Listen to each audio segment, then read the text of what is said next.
You know what you should do? Every time you get a chance to experience first class, you should do it because it plants a seed. It's like the next time you buy an airplane ticket, just ask for an upgrade. Pay a little extra money, fly first class. What it does is it conditions your mind. Once you get in first class and you see how wide the seats are, and you find out why they shut that curtain, see, because they shut that curtain because they can't let you see what's going on up there. They passing out hot nuts. Everybody get a washcloth. They got a menu. You get to decide what you want. All the drinks is free. Once you sit in first class one time, the next time you get on a plane, it's very difficult to walk past them seats. And then your mind starts thinking of ways to get back to first class.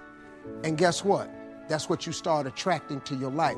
And you start behaving and producing stuff to get you back into first class. That's how you move up. You just, like buy you one really expensive outfit.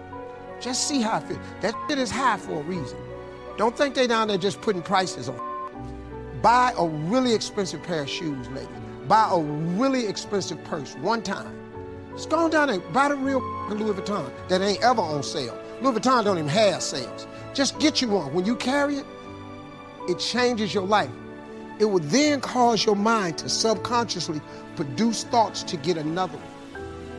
And next thing you know, you attract the thing you need to produce the outcome that you want. Life is all about the law of attraction. That's how you do it. Just try it. Activity. This is the work part, the labor part, taking action. The activity is the miracle working piece. Miracle being something we don't quite understand how it works. Doesn't mean it doesn't work. It means we just don't quite understand how it works. Miracles work. God says. Now, I'm an amateur on God, but here's my best analysis. God says, if you'll plant the seed, I'll make the tree. Now, that's a good arrangement. Number one, gives God the tough end of the deal. What if you had to make the tree? That'd keep you up late at night trying to figure out, how do you make a tree? Say, no, I'm telling you. The mystery and the miracle of this stuff has already been set up. God says, I got the miracle going, I got the seasons going, I got some sunshine and some rain, and I'm God. But the way I've arranged it, I just need somebody to plant the seed, not chant. In California, they're trying to chant to get this stuff done. Forget this California stuff. You don't have to rub a crystal and sleep under a pyramid. This stuff's too easy. Getting rich is too easy. Changing your life is too easy. Get all that. Massive bombard, affirmation, forget all that, my opinion. Ocean waves and seagulls, come on, this stuff's too simple. Just simple, easy stuff. But if you neglect it, that's how it piles up year after year. If you're willing to straighten it out. Here's one of the keys. It's called activity. It's called discipline. Turning wisdom from your philosophy and inspiration, strengthening of attitude, faith, courage, commitment, all this stuff that comes from attitude. If you're willing to take these two qualities, philosophy and attitude, and invest it into activity, you can have a miracle. Anything short of that, no miracle. Wisdom doesn't perform a miracle. Attitude doesn't perform a miracle. The only thing that performs a miracle of increase called equity is called putting wisdom and attitude into discipline, labor. And this labor now can perform a miracle. And here's the two parts to the labor. One, do what you can. Number two, do the best you can. Can't give you better advice than that. Number one, do what you can. You just got to go home and make a list after today. And here's the question to ask as you make this personal list. What am I not doing that would be easy to do, that could greatly change my health, my wealth? What am I not doing I'm neglecting that would be easy to do? Just go home and answer that question personally. You don't have to put the answers on a public bulletin board. This is just all personal stuff. From the walk around the block to the apple to what to do with your money, which we're going to cover today. What does a child do with $1? We're going to cover that today. Errors in judgment, disaster. A few simple disciplines, wealth beyond imagination. And if you'll pick up the activity part, the miracle working part, plant the seed part, take care of your part. The soil will take care of its part, and the seed will take care of its part. The seasons will take care of their part. The miracle will take care of its part. If you'll take care of your part, called putting it into activity, action. Works miracles. 2,000 years ago, on April 13th, one of Jesus' disciples. Now again, I'm an amateur on the Bible, but best as I can remember it, one of Jesus' disciples said to Jesus, it's time to pay our taxes, and we don't have any money. That's how come I know it was about April 13th. To this statement by his disciple, Jesus said, best as I can read the record, Jesus said, no problem. Now, why could he say no problem? Well, word has it, he was a miracle worker. Word has it, if you're a good student of history, word has it, he was a miracle worker. If you handed a problem to a miracle worker, what would he be inclined to say? No problem. You got to hang out with folks like that. I belong to a small group like that. We do business around the world. You hand these guys a problem, they say no problem. What? How many books would they read to solve it? Many as it takes. How early would they get up? Early as it takes. How much information would they get? Much as they needed. So it's what? No problem. You got to hang out with folks like that. Jesus said this will be no problem, the tax thing. He said to his disciple, it's simple. Go fishing. Wow. Now that was easy for this particular disciple. His name was Peter, and Peter was a fisherman. How clever. How clever. But here's the real problem. If you should fish, and you could fish, and you don't fish, you got no miracle. You could change, you should change, you won't change. That's called accumulated disaster. In 6 years, you'll be explaining instead of celebrating. Having some ragged list like I had, reasons for not doing well, pennies in my pocket. Could, should, don't, disaster. And if you'll just start the process of change, could, should, and will, you can start this whole process. And if you will, then put it into action. The miracle belongs to you. Jesus said to his disciple, it'll be simple. Go fishing, and the first fish you catch, look in his mouth. Peter said, okay. He was used to strange things happening in this relationship. Peter goes fishing, catches the first fish, looks in his mouth. Guess what's in the fish's mouth? Coin. Peter says, wow, coins. Starts counting the value of these coins, and when he adds it up, guess how much it added up to? Exactly enough money to pay his taxes and Jesus' tax, which gives you Jesus' position on taxes.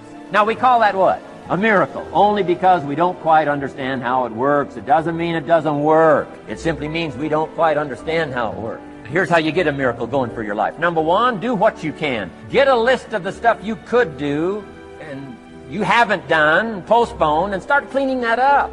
You can't start at a better place for personal change. That'll affect your bank account, affect your future, affect your income, affect everything. You can't start a better life change process than cleaning up what you should be doing. The man says, well, my mother lives down in Florida. Should have written her 6 months ago. I just can't seem to get that letter written. I'm asking you to get that letter written, clean that up, and don't walk like other people walk. Don't postpone like other people postpone. You say, well, is it as simple as writing a letter? And the answer is yes. Where else would you start for life change, personal change? You don't need a pink package to fall out of the sky. You don't need massive bombard pre-conscious, subconscious. Practice channeling, find a 2,000-year gold guru. I mean, you don't need any of that stuff. Pass on all that. Kids are afraid of that stuff. Too much of it, you'll be out on a limb with Shirley. I mean, don't pass on all that stuff. This stuff's too easy. This stuff's too simple. It's called take action, number one, on neglect, on errors, in discipline. Number two, start setting up some disciplines. And if you'll do that, you'll perform a miracle. Now, here's the second part of the miracle. Number one is do what you can. Here's number two, do the best you can. If that's not your philosophy, I would ask you to amend it. Let me give you the best of ancient script. Here's what it says. Whatever your hands find to do, do it with all your might, do it with all your strength, and do it with all your power. What a good philosophy. That kind of philosophy will revolutionize your life if you haven't picked it up late. Guy slips in late, company doesn't seem to mind, slips out early, first one in the parking lot, heading for happy hour. Stretches his break, comes early for lunch, late back from lunch, company doesn't seem to notice. Guy says, best as I can calculate, I'm putting in about a half a day's work and I'm collecting a full day's pay. And the guy says, I got it made. Little does he know the seeds of his own disaster are already being sown by the weakness of his own personal philosophy. It's not the economy that's going to determine your next 6 years.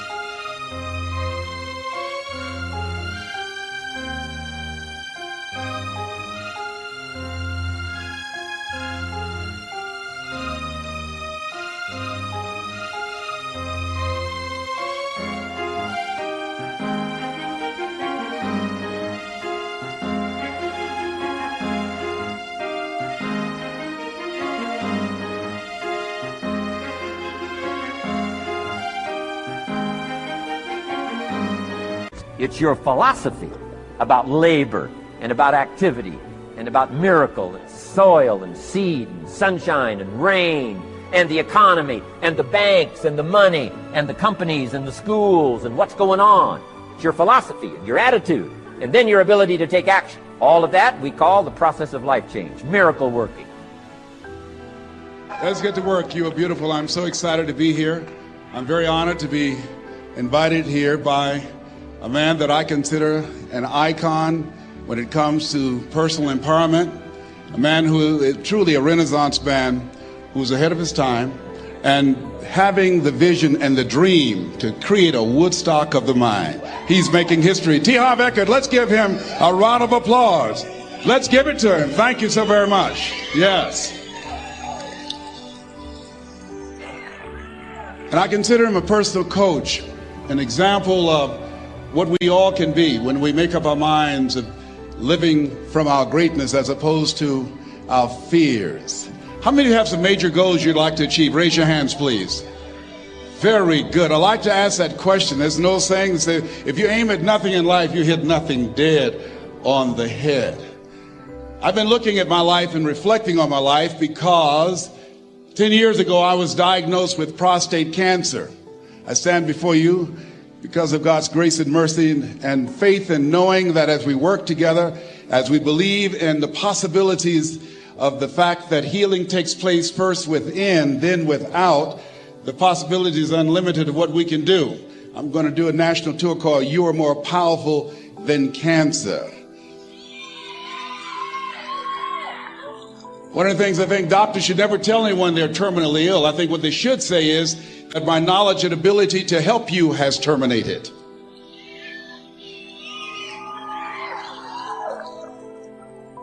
My PSA 10 years ago was 110. As I stand before you, it's 270. 1 to 4 men, you know that's normal. And PSA stands for prostate specific antigen, but to me, PSA stands for positively staying alive.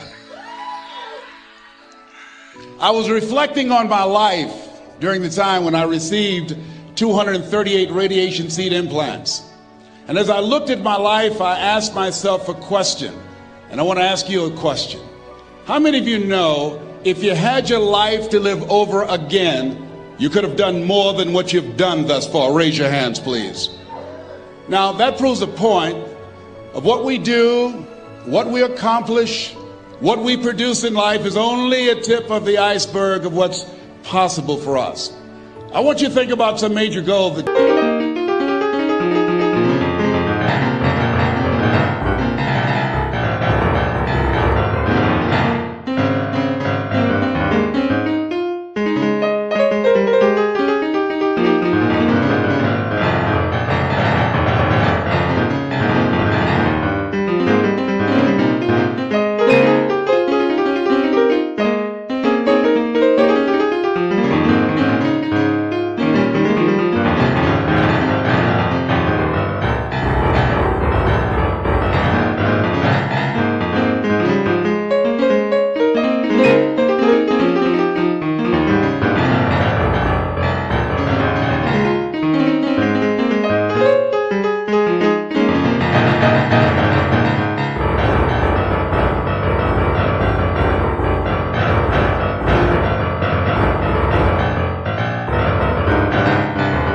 gives your life a sense of meaning right now.